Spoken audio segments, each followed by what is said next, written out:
What is the secret to unlocking your full potential? What makes your idols any different than you? How do you become the person you've always wanted to be in life? This is where you get all of your questions answered. My name is Justin Shank, and I sit down with some of the most epic individuals who are changing the world with their actions in business and in life. We discuss how they did it, why they pushed themselves, and more importantly, how they were able to focus on continuous growth to achieve their dreams. Welcome to the Growth Now movement. This week, I sit down with Johnathan Grzybowski. Johnathan is the co-founder of Penji, a dependable, on-demand design service that helps marketing teams receive unlimited custom design at a flat monthly cost. His goal is to empower the next generation of designers through education and community building. Johnathan is also the producer and host of the Blind Entrepreneur podcast, featuring interviews with entrepreneurs such as myself, CEOs, and business professionals to empower those who may be temporarily blind in business by guiding their business to profitability. I honestly don't even remember how I got introduced to Johnathan, but all I know is we hit it off right away. I also just realized right before recording this, he's also a WWE fan, so I'm sure we'll be watching pay-per-views together in the future. But here's what I really liked about Johnathan. He has a deep desire to help many people, to help a community. You know, he holds his business in Camden, New Jersey, which if you guys don't know much about Camden, it's one of the poorest cities in America, but he chose to keep his business there because he wants to help the people that live, work, and play there, and he believes in the future.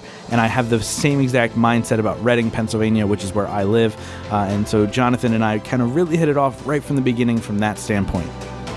I'm really excited about this episode just because he is such an inspirational dude who really had an entrepreneurial drive and figured out how to do it through failures. And in this episode, we get into that. Also, Penji is a sponsor of Growth Now Movement Live, guys. So make sure you go to gnmlive.com and get your tickets today. And you'll be able to meet Johnathan at Growth Now Movement Live and talk to him about his business and how he can help your company rise to the next level with killer unlimited graphic design. Now, you want to make sure that you get your tickets to Growth Now Movement Live this week because prices go up on Friday. Also, today I officially locked in the next speaker. We are 100% locked in with all speakers. I'm going to raise the price on Friday before I announce them, but I'm extremely excited because this one I've been holding on to for a long time. I knew it was going to happen. We just had to finalize a couple things. I promise you guys that you'll be inspired. It will take your life to the next level in all areas: relationships, health, wellness, business. How can you live the best possible life you can live? gnmlive.com. Get your tickets now. Super affordable. Buy one for you, buy one for a friend, buy one for you, buy one for your significant other, because it will help you in all areas. Now, without further ado, I give to you my friend, Johnathan Grzybowski. Johnathan, welcome to the Growth Now movement, man. It's awesome to be here, man. Let's rock and roll. Yeah, dude, I'm excited for the conversation. I've been on your show. You are one of the sponsors for Growth Now Movement Live with your incredible company, and we're going to get into what Penji is all about. But first, who's Johnathan? Like, who are you, man? And let's unpack how we got there. Yeah, I would say that I'm a guy that is downright gritty, likes to get his hands dirty, self-funded, self-made. We talked a little bit about that, in the pre-show. But yeah, I would say at my core, I'm just a guy that takes a lot of risks, and I'm at a point now in my life where no is trivial. Hearing the word no is just one of those things that's just it's like a part of my day, and so like I'm excited to hear my first no by 9 a.m. But if it happens at like 12, then I probably am doing something wrong in my day. But my entrepreneur career kind of started at 14 when I mowed lawns, and I learned a lot about money. I learned a lot about the value of a dollar, which is probably one of the best lessons I've ever learned, is how important the dollar is and how to earn it. Transitioned career into Apple, where I learned a lot about how to run a business and what it's like to run a community and a business of substance. Had a couple of failing businesses in the process in between that, and here we are at Penji, and I'm so freaking happy and excited to provide a solution for people that just helps people, and helping, including the Growth Now event that you're throwing. And we're really excited to partner with you on. And so that's kind of just like a culmination of my life, I'd say. Yeah, man, for sure. And like, I really like what you're doing, because there is a great niche that you've really filled, right? So these entrepreneurs who need graphic design, who aren't quite at the level of like, oh yeah, I can just hire my own person, or I can pay a designer $500 an hour to get it done. Like, you've really kind of filled this niche of, let me help you brand, let me help you build the things you need on an affordable level. So real quick, let's get into what is Penji. And then I'd like to get more into your story about how you even got there, because you talked about failed businesses and stuff like that. But let's hit pretty early on what Penji is, because it's a great product. Yeah. Well, thank you. Number one, I probably shouldn't have wore stripes on the show, because like I'm like moving back and forth and I just look like a clown. So I do apologize to the people that are watching this thing, that they have to see this shirt. It is a cool shirt, believe it or not. I do want to make that known. It just doesn't look good on camera. But life. He's not a clown, lesson. People. He's not a clown. Yeah, life lesson. Don't wear stripes. Anyways, Penji is an unlimited graphic design membership. All at one flat monthly rate. And so entrepreneurs, business professionals, agencies, marketing teams, they hire us to do all of their graphic design work. And a lot of times they have us do logo design and marketing materials and social media content, website, apps, PowerPoint presentations. I mean, literally the list goes on and on.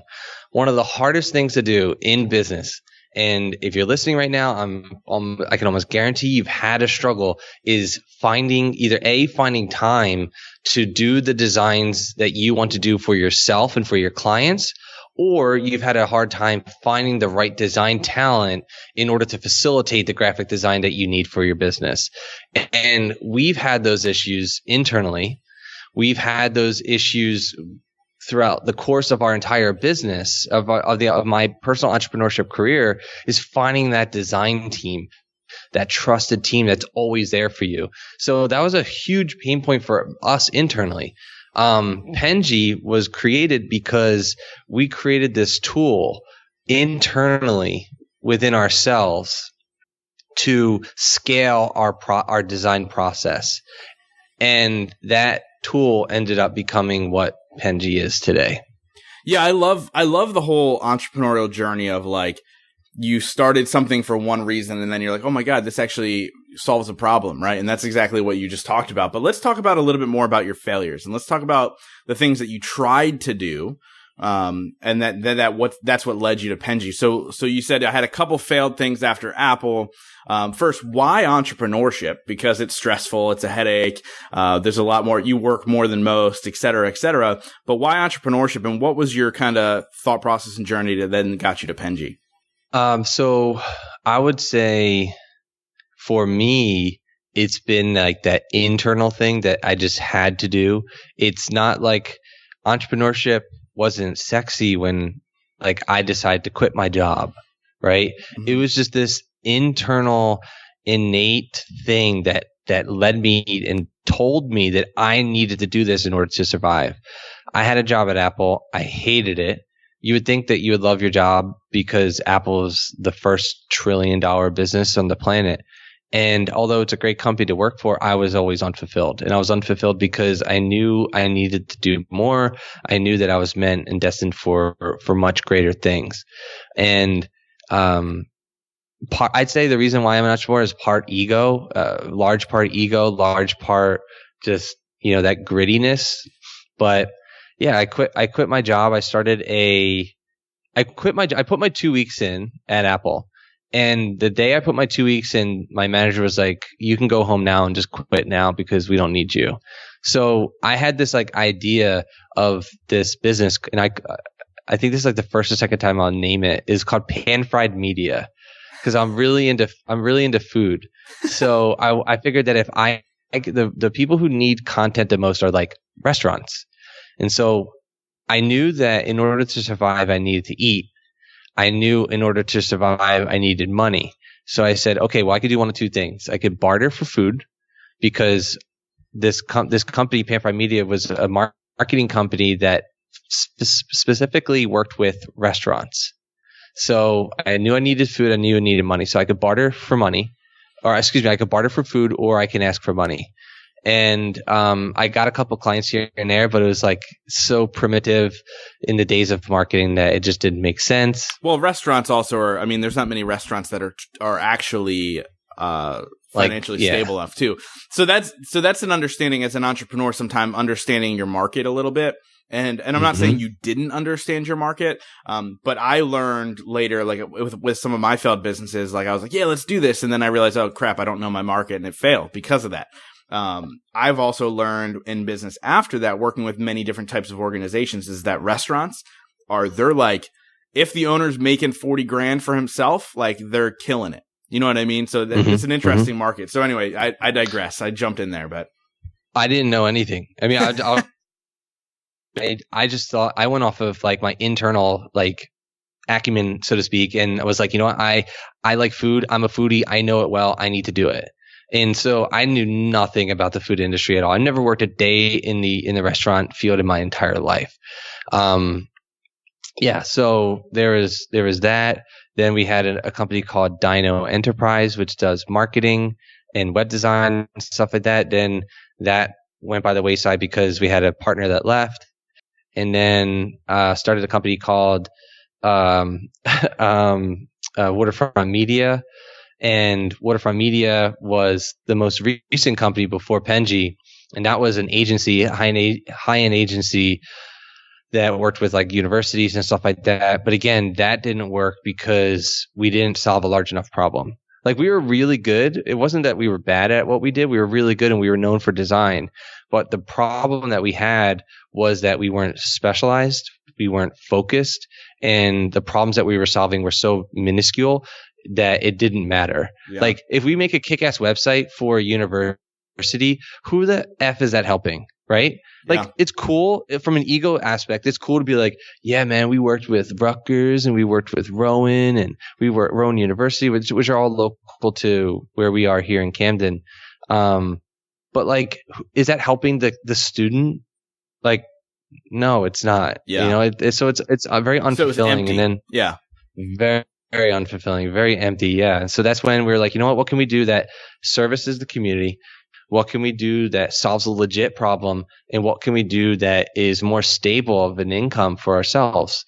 Because when you're selling large ticket items, things, whether it's like a webinar or a website, the buying process is so goddamn long. It's excruciatingly painful. We were selling websites on a scale of like 1 to 3 months is the buying. It could be 6 months. It could be 12 months. It could take a whole goddamn year to sell one website. That's hard, man. Yeah. So we were like, what can we do to make things better, to help more people? And then that's what led us to Penji. Yeah, I love it. And I know that was a long-winded answer to your simple question. No, that was perfect. You answered all the little things that I asked. I felt like you were going to answer one thing and then I would just have to dive deeper, but you're good. Like you answered everything. And you also mentioned the fact that you live and work in Camden, New Jersey. For those of you who don't know, like, you know, he stands behind this city in New Jersey that has been, lack of a better term, shit on forever, and said you shouldn't live here, you shouldn't work here, you shouldn't play here. And that's something you're doing. And that resonated with me when I originally heard your story, because that's what I'm doing in Reading. Like people ask me all the time, like, why do you still live in Reading? I'm like, that's because I want to be a part of its growth, because I see the potential. I love the underdog story. I love all that. So why is it important for you to also stand up for your city? Because you mentioned community. Yeah. So I think, so we have the ability to kind of look at the ivory tower because I live on like a 6-story apartment and it overlooks Philadelphia. And it also overlooks a lot of Camden as well. Camden has notoriously been neglected because of violence, because of drugs, because of just everything else under the sun. And it's neglected for the wrong reasons, because it's like not pretty, not sexy. People don't want to talk about it. People don't want to get involved. And what we believe is that there is a huge talent pool of people who also believe in the same things that we do, which is giving back, providing a better life for themselves. They have high hopes and dreams to just live a better life for their family and for themselves. And we want to invest in those people. So every time that we hire somebody here in the United States, we hire them directly from Camden. So we work with a couple of organizations that prospect for us, and they kind of give us their talent pool, and they're already primed, ready to go. But because their name isn't Justin, or because their name isn't Johnathan, or because their skin color is different from ours, or their religious background is whatever it may be, they're not given the same opportunities as like we might have. Because of those prejudices, they get neglected from the talent pool, but they're just as talented as anybody else. You know, just because they live in a city, or look different, or believe in different things, they're neglected. And we don't believe that. We believe that it's a fundamental right that everybody deserves an opportunity. Everybody deserves a seat at the table if they want that extra whatever for their lives. Like if they can sit at the table if they try to sit at the table. You know, if they put in the effort to do good for their life, then they deserve a seat at the table just as much as we do. For sure. Yeah, man. Where did that thought process come from? You know, because not many people your age, coming from where you came from, think that way. So where did that thought process come from, and like, what's the desire to give back? Like, why? You know, I think it's just one of those things where if you're not like, I'll answer it this way. When we had our past business, it was very unfulfilling. We were doing nothing for the community. We were doing nothing for our city. And not that we have to do all those things, but I think what was really important for us, that fundamental shift, was just like seeing what's going around and seeing all the money that's being spilled into Camden and what's actually happening because of it. So to give a background, $2.2 billion is being spent here in Camden, and a lot of the businesses that are coming here have to hire people in Camden, but sometimes they're not doing that, or they're not doing it at a rate where they should be doing it. And so what we wanted to do was, okay, well, if I'm not going to name a business, but if company X is worth $1 billion and they're not able to hire 15 Camden citizens of Camden, then there's a fundamental issue that's wrong within their business structure. And so what we wanted to do was, because we're the only startup in Camden, we wanted to just separate ourselves from everybody else. Like, if we could do it, then why the hell can't you do it? So that's number one. Number two, Philadelphia is right across the street and is extremely saturated with startups. It's extremely hard to make an impact in a city because everybody's making an impact. So what if you, and I'm speaking to yourself in Reading, you're doing it in Reading. What if you could just like take the city that you currently live in and focus your energy on that city? Could just think about all the amazing things that you could do in your city and the notoriety that you can obtain and the connections that you could obtain if you focus on your city and not like a large city like Philadelphia, New York, San Francisco, etc. Yeah, 100%, man. And I think that thought process is super key, because not a lot of people think that way. Not a lot of people, they would think, oh, well, there's no opportunity here. No, that's because nobody's creating the opportunity. And so I think there's a lot of value in being the creator of, being the first that. Because yes, it makes it a little bit harder. You might not have the resources or the outreach, or quote unquote, you're told that you don't have the talent pool. But if you work a little bit harder, right, you get that no by 9 a.m. instead of noon. Then you're going to obviously make things happen. So let's talk business a little bit, right? And so, yeah. Well, do you mind if I say one thing? Yeah, of course. Go ahead. Because I think you said something really interesting. Our first 100 customers was all from our network here within Camden. That's amazing. And so, like, if you're thinking about this, like, oh, this guy is just talking, crap, and I don't believe it. I can almost guarantee you that even if your city is. Our city, Camden's probably smaller than Reading. How many people live in Camden? I'm curious. 70,000. Oh yeah, you're smaller. I think we have 83,000. I think. maybe the number has maybe it might be somewhere around 80 at this point, but I can almost guarantee you your first 100 customers are in the city that you live in, regardless of how small it is. I just want to throw that out there. Yeah. That's cool, man. I didn't realize that. Cause in my head, I'm like, well, at least you have, like, even I thought in my head while we were having this conversation, well, you have the reach of the whole world, really. Cause you work remotely, but then you said that, and I think that's really cool. Like, I think that's a really neat thing. And, so to make your impact even greater, you're hiring people from within your city.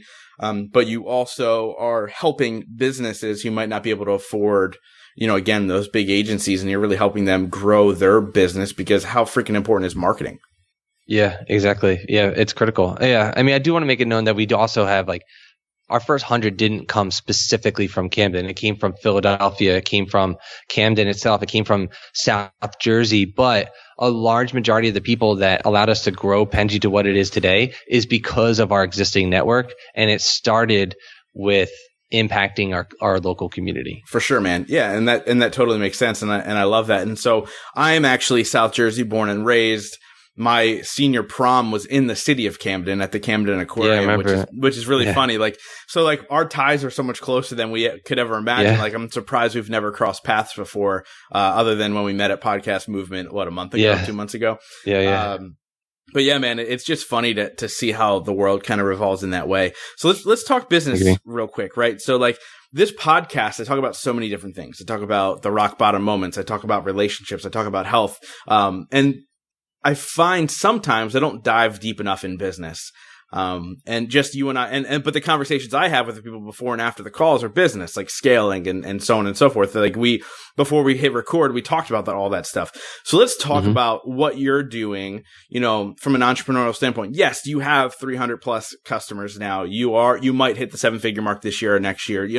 Those are the things where you're growing your business, but you still, quote unquote, work as an entrepreneur and work on a budget. Right. So what are you doing to grow your business currently? Like, what is your scale model of, okay, we're a 2-man shop, we're a 3-man shop. Now you're a 40-man shop. So you're growing pretty rapidly. So what was your model from that standpoint? What was the model for growth? So how do you grow? Like, so I had this conversation with Andy Frisella 2 days ago. We talked about like investing money before you're financially able, not able, but like ready. Like, you want to pay yourself before you pay your company, that kind of thing. So what was your mindset while you were growing? Or was it like, we have this influx, let's buy? Yeah. I'd say that every great company, every great person, is determined by a particular risk.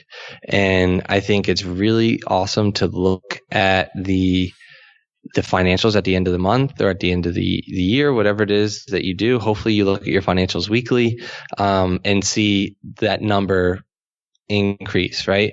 But as the number increases, your pay, what you give out is also increasing as well. I think there's no great time to invest and to double down in what it is that you do. But I can say the fundamental shift that changed our mind was when we decided to throw like $3,000 into advertising or $5,000 into advertising, without actually knowing what would happen, Yeah. And the reason why we did that is because, well, what if we don't know the return, right? And we just wasted $5,000, it's going to light a goddamn fire under your ass. Yeah. Like it's straight up, it's going to scare the crap out of you so much so that you're going to make it work. Or what happens if you hire 5-10 people and you're looking at your cash flow and it's like, yeah, this probably is going to break even, but let's hope that this pans out. Again, it's going to light a fire under your ass in order to make sure that you get it right. So I think a lot of times entrepreneurs and entrepreneurship, they coast because they do what is safe. Like, even though they made the risk to quit their job and to, put everything out on the line in order to be where they are, they're still not able to take that other risk because they become complacent. And so what happens if you could just constantly find ways to test yourself and to test your business, to test your research, whatever it may be. And was our way of growth. There's a time where we didn't know that it was going to pan out, but we did it anyways. And there were months where we were like, that was a really stupid thing to do, but we learned a lot. From that. And then there are other times where it panned out really well and we're like, crap, man, this is great. Let's double down. Let's do 10,000. Let's do this. Let's do that. So that's kind of like the mindset that we had in order for growth. No, I love all that stuff, man, for sure. So what drives you every day? Like, is it the money? What drives you? I'd say maybe if you were to ask that question a year ago, I would say it would be money. But now I'm at a point where it's like, I really don't care. Like if you look at my apartment, you'll see that I'm very minimalistic. I don't buy things for myself. I don't need anything at all. But what I think drives me in particular is providing something for the people that trust in you, right? Mm-hmm. Like you're paying somebody, let's just say $40,000 a year, right? The amount of stuff that person had to do in order to work for you is astronomical. Like you may not even know the sacrifices that person had to put through in order to get to their job today, in order to help you with your career. Mm-hmm. Right. I think that's an emphasis that we don't, as entrepreneurs, we don't think about as often. So what drives me are the people that have trusted in me, that have trusted in my business partner in order to get it right. And it's my job to get it right. And if I don't get it right, then I'm an F up. And I need to get my crap together and be a better human being. So that leads me to being a better man. That leads me to being a better human being, a better family person, a respectable human, like all those things. It's not about me anymore. It's about them. And I think that fundamental shift for me was that moment of just like, it's not about money. It once was. Trust me, it once was. It's not about that anymore. When we make money, like, yeah, we're going to make money along the way. Like you're going to make money along the way. But just that aspect of like helping other people grow, I think is more rewarding. Yeah. Yeah, man, for sure. Like you are certainly not wrong. Like for me, when somebody reaches out, when they hear this show from wherever they are in the world and they say, this show impacted me. I mean, I had somebody reach out to me and say, because I mentioned something on one of the episodes that they decided that they weren't going to kill themselves. Like those, that's insane. Yeah. I mean, those moments to me are like, okay, what I'm doing makes sense. That's what wakes me up every morning. That's what keeps me going. That's why I'm doing Growth Now Movement Live, to impact as many lives as I possibly can. Like, and then beyond that, like the small things, like when my sisters, are proud of me or when they're excited about things that I'm creating, like those are the things. So if you have one, what's your one moment of like, oh God, right there, that's why I do it? And maybe there isn't one. Yeah, I'd say it's like small. There definitely was. There's like small things that culminate. Like when somebody got a new apartment, right? I think I'm really gonna feel it when we're a predominantly women-led company, believe it or not. We have more females than we do males. It's that $1 billion body. Yeah. Exactly. Nice. I would say like the moment would be when somebody decides to have a family, like when somebody has a family and they're like, I'm ready now. I think that would be a huge moment. Like somebody just got a new apartment. That was really cool. Somebody was able to just like go on a trip to Mexico. That was really cool because it's like, we have a really good system in place and we have like a good pay structure and we have a really good request off paid time off program. So I mean that's the most recent thing that comes to my mind. I can say in full transparency, my family doesn't get it as much as you might think, because like they're not they weren't entrepreneurs. So yeah.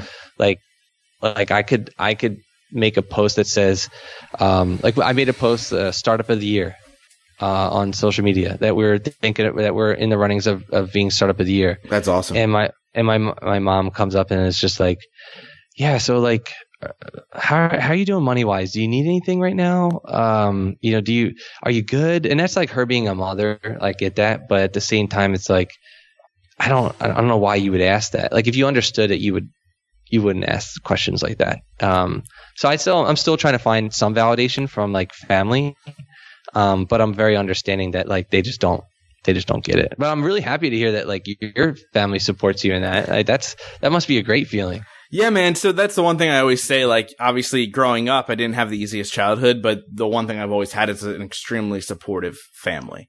That's great. That they didn't try and direct me in one way or the other, and sometimes I think back and I go, man, if my parents were a little bit more mad that I got D's instead of B's or something, maybe I would have worked a little bit harder. But I'm grateful for the fact that they're supportive. I mean, it feels really good, and I hope that one day your parents get it, right? And they go, I guarantee you they'll wake up one day and go, holy shit, our kid's a rock star.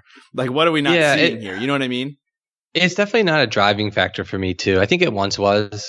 Like, I need to prove these effers wrong. Like not just like family, but like everybody. Yeah. Like all the people the naysayers that told you can't do it, or I always felt that like that would be my driving force.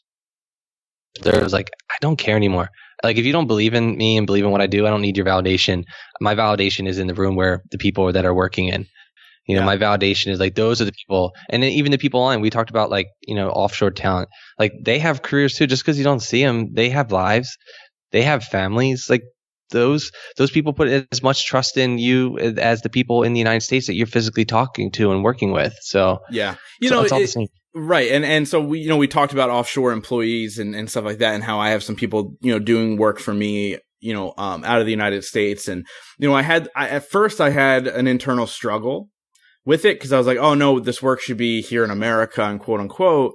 But when I realized the amount that I'm paying some of these people to pay for their monthly childcare changes their way of living, whereas if I paid somebody in America a similar wage, they wouldn't be grateful for it. And so for me, it's about human impact, no matter where that human is, or no matter what that person is doing. You know what I mean? Exactly. When I looked that up, and I was like, wow, what I'm paying this person every month is like their rent or their monthly childcare or whatever. Like, I was like, this is a game changer, because, I'm impacting a life somewhere, on a whole different scale. So yeah, man, I think it gets a weird look sometimes, but I think people are opening up to it a little bit more. Well, yeah. I mean, you said a really good phrase. It was human impact, right? That's a large portion of like the Camden impact. When we're hiring somebody, how much of an impact is this job going to give on their life? Right. How much of an impact are you going to make in their life? How much, whether they're here or there? Those are the things that we're constantly thinking about. And I think that mindset of, oh, I don't see them, they're not real type of thing is really, I'll just say this: people overseas, regardless of the country, work 8 times harder than that of somebody here in the United States. Straight up. Yeah. Unfortunately, yeah. And the people in America think they have some type of entitlement, that they're entitled to something that they don't deserve. Yeah. No, I agree. I mean, and look, I'm going to preface this knowing you personally. Like, he doesn't mean everybody. There's just a group of individuals in America. Because I don't feel that way. You don't feel that way. A lot of the people I spend my time with don't feel that way. But yes, there is a group of individuals who are in America who do feel like they're entitled to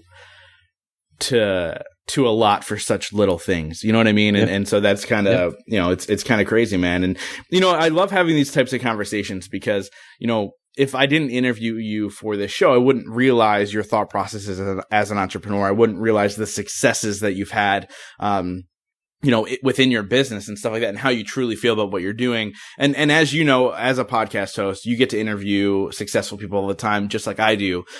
So my question for you is, what's your definition of success? And what are 3 things you do every single day to ensure that success? My definition of success. Make sure that I answer everything. I would say the definition of success is, for me, is when I'm able to run a business, to run 100% on the business and not in the business. That would be the definition of success for me. Because when you're in the business, you're working at a different level. Like your mind is working differently. When you're working on the business, you're able to look at it from a 30,000 whatever foot view, and you're able to assess and move and shift and pivot, whatever it may be, to get the things that you need done on a daily basis. So that would be the definition of success for me. I'd say it's like 80-20, that rule, 80-20. But the three things that I do every single day that leads me to success is actually, I'll show you something. From your backdrop, number one is read comic books.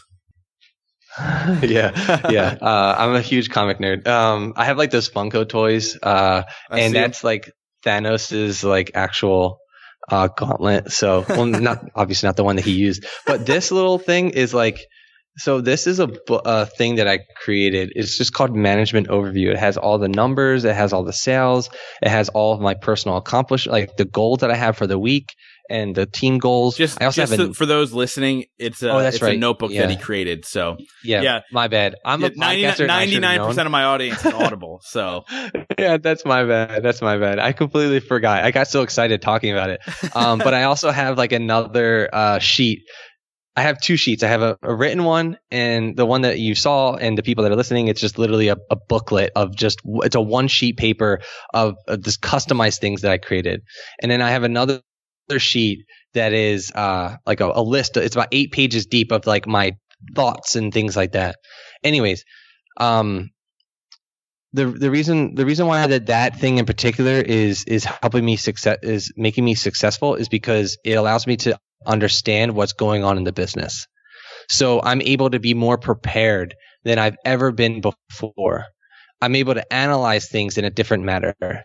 I think being prepared is allowing me to be successful. Meditation is also allowing me to be successful.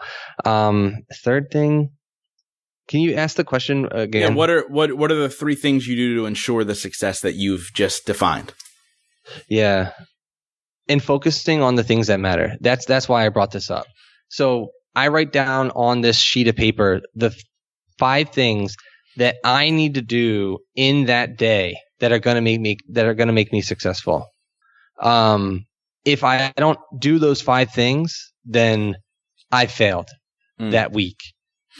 So I write those things down to make me aware to only focus on those things. And all the other small tasks that I have to do, yes, I still do those small things, but those small things won't make my week successful. So focusing on the things that matter, being more prepared, and that meditation is a huge part for me. I love just that mental clarity. Yeah, for sure. I love that, man. Without a doubt, I think that very similar for me is like every day I need to make sure that like I understand what I need to focus on and what's important. And then, like you said, you kind of do this thing every single night, and you go, "Was I successful today? Was I not successful today? How do I adjust the next day or the next week, or however you're going to be looking at that?" So, I love all that stuff for sure, man. Now, obviously, I wrap up all these shows with 5 rapid fire questions, but before we get there, how do people get a hold of you? How do they find out more about Penji? How do they sign up for your services? All that stuff, and like I said, I'm somebody who has used Penji. I highly recommend you guys go check that out. And by the way, it's spelled penji.com. Yeah. But how do people get a hold of you? Yeah. Penji.co. Oh, .co. Sorry. penji.co. That's the best way to get a hold of me. If you like anything that I said today, if you believe in some of the things that I believe in, if you need graphic design, just head over to penji.co. We're one flat monthly rate. There's no gimmicks. There's no contracts or anything like that. Just one flat rate, $349 a month, penji.co. Awesome, man. I'll link all of that stuff in the show notes. Make sure you guys go check it out and just see their services. And if you see a lot of the graphic design work for Growth Now Movement Live, it's been created by his team. So definitely check it out. And if you guys come to the event, make sure you say hello to Johnathan because he will be there. So all good stuff for sure, man. So I'm going to get into 5 rapid fire questions. Some are fun, some are serious, but I ask you this. Answer with only one word or at the most one sentence. Are you ready? Absolutely. All right. The first one is, if you were on death row, what would be your last meal? All right, two. I literally just had this conversation with somebody like yesterday. That's hilarious. My girlfriend actually, literally, we just talked about this. Anyway, sorry. It would be charcuterie with that's like a meat board, right? Yeah, it's a meat plate with cheese and pickles and all that fun stuff and jams. So it would be a charcuterie board with cava, which is a sparkling wine. That would be the appetizer. And then it would go into like a Chinese, Vietnamese medley of foods. And it would all be served on a street in the on a street in Vietnam, where I'm sitting down in these really small baby chairs, and really small tables, and it'll all be cooked by like a Vietnamese grandmom. That is so weird. It's weird, but if you've gone to a country like that, you would understand why I do that. There's nothing better than sitting down in a little chair and eating food from somebody's grandmom. I got to tell you, the food sounds delicious. The seating arrangement sounds uncomfortable. It is very uncomfortable, but that's the experience. The noises, the scenery. It's beautiful. I love it, man. That's amazing. So what is the one trait that your friends must have? Like this is the rule of it is like you can't be friends with somebody who doesn't have this trait. Understanding. Yeah. Because I'm very strange. So yeah. Sorry. Let's just one word. Understanding. Yeah, that's it. Awesome. Because you're strange. Awesome. Yeah. If you could have dinner with one person, living or dead, who would it be? I would say, I don't want to give an obvious answer. I've been obsessed. Not obsessed. I've been a huge fan of Tony Hsieh for the longest time, and I'd say he would be up there. Awesome. Yeah, man. So it's funny because anytime Tony Hsieh gets brought up on my show, he's somebody I've been trying to get on the show since the beginning. Yeah. Every time I try, I get closer and closer. The last one was I did 2 rounds of interviews with this marketing team. Like, it's intense to try and get this guy on the show. So I will try once again in the near future to try and get him on. Dang, that really bothers me that somebody else said him. Because he's like my guy. No. Nobody. I don't think anybody else has ever said him to have dinner with him. Because so these questions change every time, so I don't always ask that one. Yeah. But he's been brought up and his book has been brought up. So I don't think it's ever been like, who would you have dinner with? Talk about strange. That's why I just want to really dive into that guy's brain. He's the pioneer of e-commerce. He really is. Like, he is the guy that made e-commerce like fun. Yeah. So like that takes a certain level of human to do that. For sure, man. And he understands the whole human thing. Like, that's what you're about. Like, and that's so now that obviously all ties in together as far as why it's important to provide good life for these people, that are working for you no matter where they are in the world. So I love that. At the end of your life, if you could only be remembered for one sentence, what would it be? This guy works his ass off, got his hands dirty, but smiled the entire time. Awesome. So obviously this podcast is called The Growth Now Movement. So I wrap up every single episode with this one question. And that is, in your life, what has been your biggest moment of growth? The time where I almost lost everything.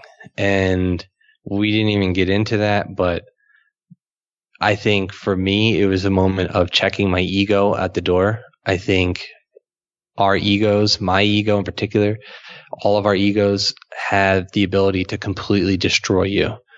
And you have to find a way to not let that happen. And you have to be understanding to make that, to not let that ego destroy you. And I think if you're self-aware, if you're aware of that ego, then you're on the right path. But there was a time where I was getting into a lot of really interesting conversations that I probably shouldn't have.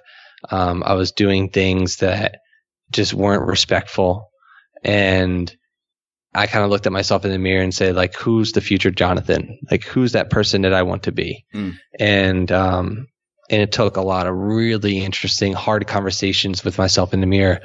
And it led me to who I believe, a better person to who I am today. So, I'd say the moment when I realized that it wasn't about me and it was about other people, the minute that I was able to check my ego at the door every time that I walked into our business. Awesome, man. Johnathan, I appreciate your time. I love your mission, your message. I love what you're doing for other companies and more importantly for your employees, man. I just thank you so much for delivering the way that you deliver, and I appreciate your time, brother. Thanks, man. It's always good talking to you, my friend. For sure. We'll talk soon. Thank you guys so much for being a part of the Growth Now movement. This is how you can really help me out. If you guys enjoyed this episode, please share it out on Facebook, Instagram, Twitter, all that fun stuff. And let's grow this movement to epic heights. And it's all going to be because of you guys. Thank you so much. And we'll see you next week.